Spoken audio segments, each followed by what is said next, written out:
오늘 우리에게 주신 하나님의 말씀은 여호수아 13장 1절 말씀입니다. 다 함께 한마음으로 합독해서 읽겠습니다. 여호수아가 나이가 많아 늙음에 여호와께서 그에게 이르시되 너는 나이가 많아 늙었고 얻을 땅이 매우 많이 남아 있도다. 아멘. 하나님께서 이 말씀을 통하여 우리에게 은혜 주시기를 원합니다. 하나님의 크신 사랑과 은총이 여러분의 삶에 함께 하시기를 빕니다. 오늘은 얻을 땅이 많이 남아 있도다 라는 제목으로 함께 하나님의 말씀을 나누도록 하겠습니다. 오늘 본문 말씀에는 여호수아가 나이가 많아 늙게 되었고 아직도 가나안 지역에는 정복하지 못한 많은 땅이 남아 있다고 기록되어 있습니다. 지금까지의 여호수아의 내용을 살펴보면 여호수아와 이스라엘 군대는 여리고성과 아이성 그리고 가나안 남부 연합군과 가나안 북부 연합군과의 전투에서 대승을 거두었습니다. 그리고 여호수아는 적어도 30여 개 이상의 가나안 도시 국가들을 정복했습니다. 그럼에도 불구하고 여호수아 기자는 아직도 정복하지 못한 땅이 많이 남아 있다고 기록하고 있습니다. 그 이유를 살펴보도록 하겠습니다. 가나안 정복 전쟁은 초기에는 매우 빠르게 진행되었지만 시간이 흐를수록 전투의 횟수도 줄어들게 되었고 규모도 작아지게 되었습니다. 그러니까 전쟁 초기에는 하나님을 의지하면서 목숨을 걸고 싸웠지만 시간이 지날수록 전쟁의 목적은 희미해져 갔고 점차 현실에 안주하면서 살게 되었습니다. 그 결과 이스라엘은 가나안 정복 전쟁을 시작한 지 어느덧 20-30년이라는 시간이 경과했지만 가나안 땅의 절반 정도밖에는 정복하지 못한 상태였습니다. 여리고 성벽이 무너져 내린 것과 가나안 남부 연합군과 가나안 북부 연합군과의 전투에서 기적적인 승리를 거둔 것은 이제 옛날 이야기가 되고 말았습니다. 그리고 가나안 지역 곳곳에 수많은 도시국가들이 아직도 건재한 상황입니다. 특별히 오늘날 이스라엘의 지중해 해안과 해안 평야 지역에 거주하고 있었던 블레셋 지역 그리고 가나안 동북 지역에 위치한 두로와 시돈 같은 페니키아 지역 그리고 페니키아 지역 너머에 위치한 레바논 삼림 지역을 정복하지 못했습니다. 이스라엘이 정복하지 못한 땅이 매우 많이 있었지만 그 중에서도 이 세 지역을 잠시 설명하도록 하겠습니다. 먼저 블레셋 지역은 오늘날 이스라엘의 가자 지구가 포함된 지중해 해안 평야 지역입니다. 당시 블레셋 사람들이 차지하고 있던 땅은 가나안 지역 전체에서도 가장 비옥한 땅이었습니다. 말 그대로 젖과 꿀이 흐르는 땅이었습니다. 블레셋 사람들은 이스라엘보다 약 300년에서 400년 전에 크레타 섬을 비롯한 그리스 지역에서 가나안 땅으로 집단 이주해서 도시국가를 이루며 살고 있었습니다. 그리고 이들은 가나안 지역에서 가장 먼저 철기 문명을 받아들여서 강력한 철제 무기를 보유하고 있었으며 특히 사사 삼손 시대에는 이스라엘을 심하게 괴롭혔던 민족이기도 합니다. 그리고 이스라엘이 정복하지 못한 두로와 시돈 지역은 가나안 지역에서 유일하게 항구가 발달해 있었던 지역입니다. 두로와 시돈을 중심으로 가나안 북쪽 해안 지역에 살고 있던 사람들을 보통 페니키아 사람들이라고 부릅니다. 이들은 천혜의 항구를 가지고 있었기 때문에 일찍부터 배를 타고 지중해 바다로 나아가서 무역을 해서 큰 부를 축적한 도시들이었습니다. 일찍부터 중개무역을 통해서 큰 돈을 벌게 되었고 이 페니키아 지역에서 현재 알파벳의 원형이 되는 문자가 탄생하기도 했습니다. 그리고 페니키아 북쪽에 있는 산림지대를 레바논이라고 불렀습니다. 이 지역에는 울창한 숲이 발달해 있어서 고대 사회에서 왕궁이나 신전과 같은 대규모 건축을 할 때에는 레바논 숲에서 목재를 수입해서 사용했습니다.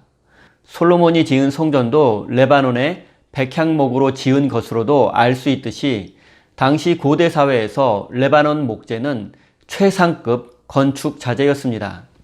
그러니까 블레셋과 페니키아 그리고 레바논 지역은 당시 가나안에서 가장 부유한 지역이었습니다. 이스라엘이 반드시 정복해야 할 곳이기도 했습니다. 하지만 이스라엘은 가나안 전쟁을 시작한 지 30년 가까운 시간이 지나도 이 지역을 정복하지 못했습니다. 그런데 이스라엘이 이 지역을 정복하지 못한 이유는 과연 무엇이었을까요? 가나안 전쟁 초기에 이스라엘은 모든 가나안 사람들을 두려움에 떨게 할 정도로 엄청난 승리를 거두었고 연전연승을 거두었습니다. 하지만 어느새부턴가 이스라엘은 힘들게 목숨 걸고 싸워서 새로운 땅을 정복하기보다는 지금까지 정복한 땅에 만족하며 편안하고 안정적인 삶을 추구하게 되었습니다. 이스라엘 군대는 가나안 남부 연합군과 북부 연합군의 대승을 거둠으로써 가나안 지역에서 가장 강력한 군대가 되었습니다. 여기서 여세를 몰아서 계속해서 가나안 지역의 도시 국가들을 정복해 나가야 했습니다. 하지만 이스라엘은 계속되는 전쟁으로 점점 지쳐가게 되었습니다. 그래서 그들은 의도적으로 대규모 전투는 피하게 되었고 이 핑계에 저 핑계를 대며 서서히 전투를 멈추게 되었습니다. 그들은 더 이상 목숨을 바쳐가며 가나안 사람들과 싸우고 싶어 하지 않았습니다. 사실 이스라엘 백성들은 지금까지 정복한 땅에서 만족하며 살고 싶어 했습니다. 많은 성들을 정복하기는 했지만 대규모 전투로 인해서 성의 대부분이 파괴된 상황이었습니다. 그래서 그들은 성을 보수해야 했고 자신들이 살 집 또한 지어야 했습니다. 그리고 이제부터 먹고 살기 위해서는 가나안 사람들에게 농사 짓는 법도 배워야 했으며 또 농사를 실제로 지어야 했습니다. 이스라엘이 정복한 성들이 하나둘 늘어갈수록 그 성들을 유지하고 보수하며 지키기 위해서도 많은 일을 해야 했을 것입니다. 그리고 백성들도 점점 해야 할 일이 많아지게 되었습니다. 이런 상황에서 이스라엘 백성들은 가나안 전쟁의 목적을 잊어버리게 되었고 현실의 삶에 집중하게 되었던 것입니다. 그래서 그들은 가나안 지역을 완전히 정복하지 못한 상태에서 가나안 사람들과 함께 어울려서 살게 되었습니다. 이로부터 약 300년에서 400년 후에 다윗 왕이 등장해서야 비로소 가나안 정복 전쟁이 끝났다고 할 수 있습니다. 다시 본문 말씀 속으로 돌아가 보겠습니다. 여호수아는 나이가 들어 더 이상 전투를 지휘할 수 없게 되었고 아직도 정복해야 할 땅은 많이 남아있는 상황입니다. 아직도 해야 할 일은 많이 남아있는데 더 이상 그 일을 해낼 힘과 능력이 없는 것입니다. 그리고 하나님은 또 여호수아에게 블레셋 지역과 페니키아 지역 그리고 레바논 지역과 같이 아직 정복하지도 못한 땅을 백성들에게 나누어 주라고 분배하라고 말씀하셨습니다. 하나님은 늙고 병들어 죽음을 앞둔 여호수아에게 지금까지 정복한 가나안 땅들과 아직 정복하지 못한 땅, 이 모두를 백성들에게 나누어 주라고 말씀하신 것입니다. 이 사실을 알게 된 백성들은 어떤 생각을 했을까요? 지금까지 정복한 땅을 공평하게 나누어 주는 것은 당연한 일이라고 생각했을 것입니다.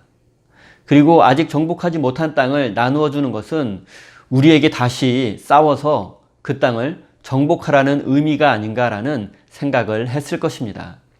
하지만 결과적으로 말씀드리면 이스라엘 백성들은 새로운 땅을 정복하는 전쟁을 시작하지 않았고 지금 분배받은 땅에서 열심히 일해서 먹고 사는 길을 선택했습니다. 지금 이스라엘 백성들이 추구하는 것, 그들의 삶의 목적은 지금까지 정복한 가나안 땅에서 잘 먹고 잘 사는 것, 그 이상도 그 이하도 아니었습니다. 여호수아의 입장에서 한번 생각해 보겠습니다. 하나님은 여호수아에게 온 세상을 정복하라고 말씀하지 않으셨습니다. 하나님께서 원하시는 것은 단지 가나안 땅을 정복하는 것이었습니다. 그리고 여호수아는 자신의 온 생을 바쳐서 하나님의 말씀에 순종했고 가나안 전쟁에서 직접 앞장서서 싸웠습니다. 그 결과 이스라엘의 실력과 능력 이상으로 많은 땅을 정복하게 되었습니다. 그러나 가나안 모든 지역을 정복하지는 못했습니다. 여호수아가 게으르거나 무능력하거나 불순종했던 것은 결코 아니었습니다. 그는 할 수 있는 최선을 다했지만 가나안 정복 사명을 완수할 수는 없었습니다. 여기까지가 하나님께서 여호수아에게 맡기신 사명이었던 것입니다. 그리고 여호수아는 더 이상 욕심부리지 않았고 자신이 못다한 가나안 정복을 다음 세대들에게 맡겼던 것입니다. 이제 하나님의 입장에서 한번 생각해 보겠습니다. 애초에 하나님께서 이스라엘 백성들을 이집트에서 탈출시켜 주시고 광야에서 하나님의 백성으로 훈련시키신 목적이 무엇입니까? 그것은 가나안 땅에 하나님의 말씀에 순종하는 백성들을 통해서 자유와 정의와 평화로 다스려지는 하나님의 나라를 만들기 위함이었습니다. 그러나 지도자 여호수아는 늙고 병든 상황이고 아직도 정복해야 할 땅은 많이 남아있는 상황에서 이스라엘 백성들의 관심은 하나님의 나라가 아니라 지금 현실에서 안정적인 삶을 누리는 것이었습니다.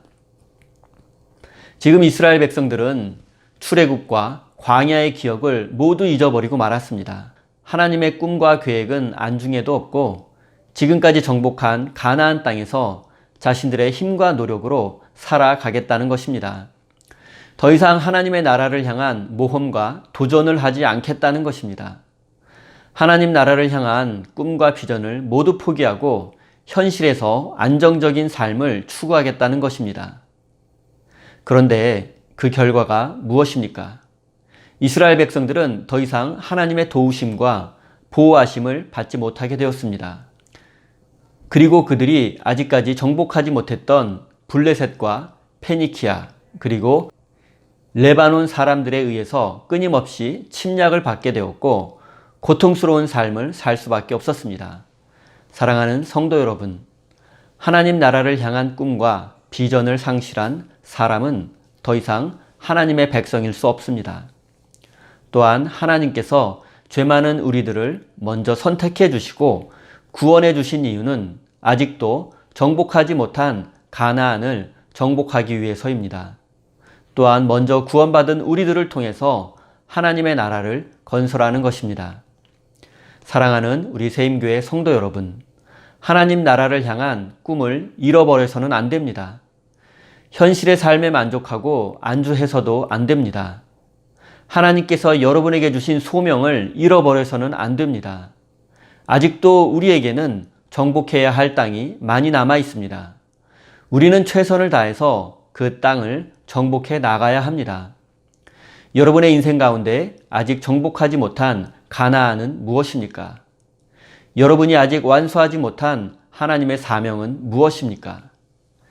여러분의 인생에 가나안을 정복하고 하나님의 사명을 완수하여 하나님의 영광을 나타내는 거룩한 인생이 되시기를 예수님의 이름으로 축원드립니다. 다 함께 주신 말씀 가슴에 새기며 기도의 자리로 나아가겠습니다.